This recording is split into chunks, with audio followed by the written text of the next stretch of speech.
So it's about a little after 10 Thursday, and I'm about to roll out towards Tuskahoma, Oklahoma for the second Motorcycle Vagabond Rally. If you'll remember, I went to the first, what was that? Back in August, in the Coconino in Arizona. So I figured I had some time this week, and there's not a lot of these rallies. I mean, although there's been 2 in the last 3 months, and this is a quick one. This is just a 4-day rally, but it's at it looks like a very cool motorcycle museum / repair shop / restaurant bar. So got a few friends that'll be there. Nomads, motorcycle vagabonds. Anyway, kind of excited to get started. Late start, really late start. Just really couldn't get my shit together this morning, but hopefully I'll be doing some updates on the road there and back. Maybe we'll see.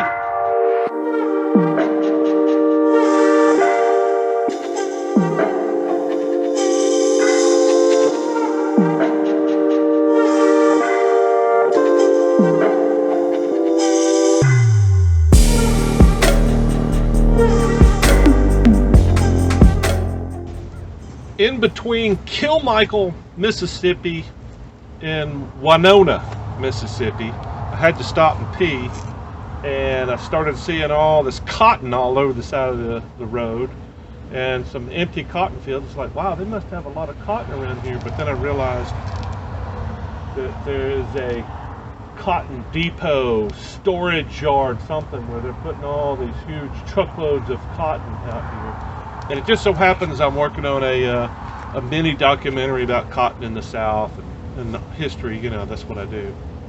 But I still got like 8 hours to go, and it looks like I'm going to be there around 9-10 tonight.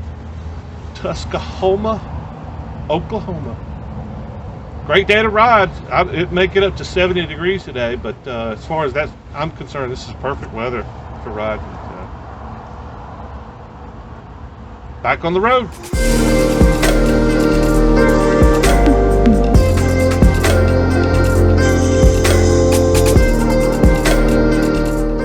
About halfway through the journey, I stopped to grab some lunch and realized that I had oil coming out of the rear end, the final drive, which is basically like the rear axle on the RT.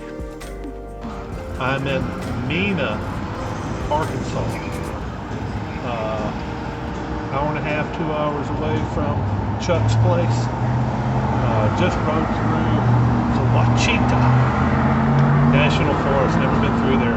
Beautiful roads, but it was so dark and so covered up with critters, mostly deer, that I wasn't able to enjoy it. It was almost midnight when I rolled into Tuskahoma and Chuck's Classic Cycle. Chuck rolled out and met me at the fence and took me around the other side to show me where to set up my hammock. The next morning I got up and walked around with my campmate to the fence to grab some coffee.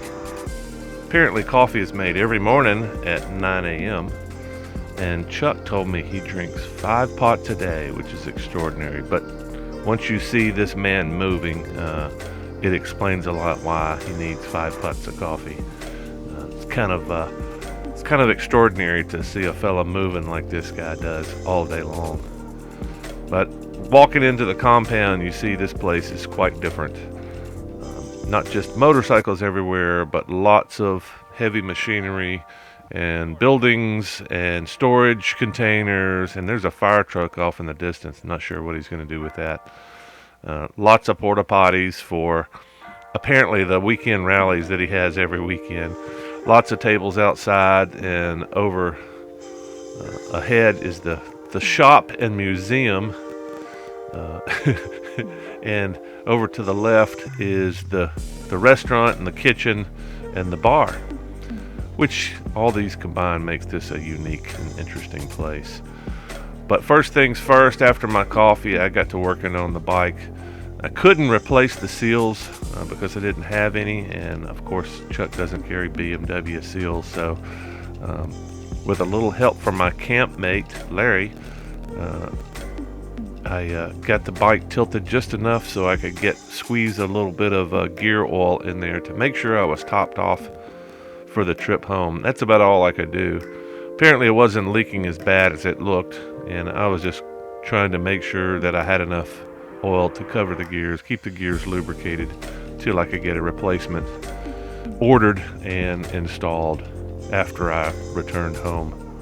Interesting little place to do repairs, though. There was always something going on around here, and of course I was the least interesting thing in the shop at the time I was working on the bike.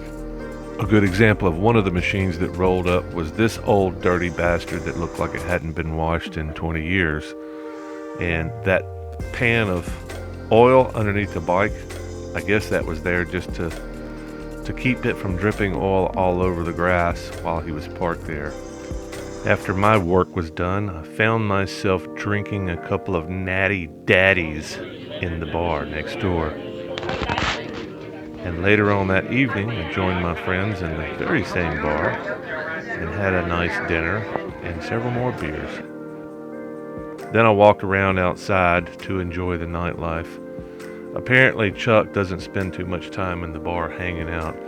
Seems like he's always working, and I believe he works until 10 o'clock every night. An extraordinary fellow, working on motorcycles till well into the evening. I'm not sure when he ever gets time to rest. And that's Chuck right in the center of the motorcycle there, looking towards me. And of course he has a shop full of bikes and a shop full of people to help him, or at least distract him a little bit. And this is the patio that we all sat around drinking coffee in the morning. And if you walk around to the front of the shop, you can see the actual store where they sell knickknacks, and right next door is the museum. Not much of a museum, to be honest, but it's still pretty cool to be able to walk through and see some of the old stuff they had. In the next chapter, I load up early the next morning and ride up to Tulsa, Oklahoma to visit a man that's building a 55-ton steel boat in his front yard. You probably want to check that out. See you next time.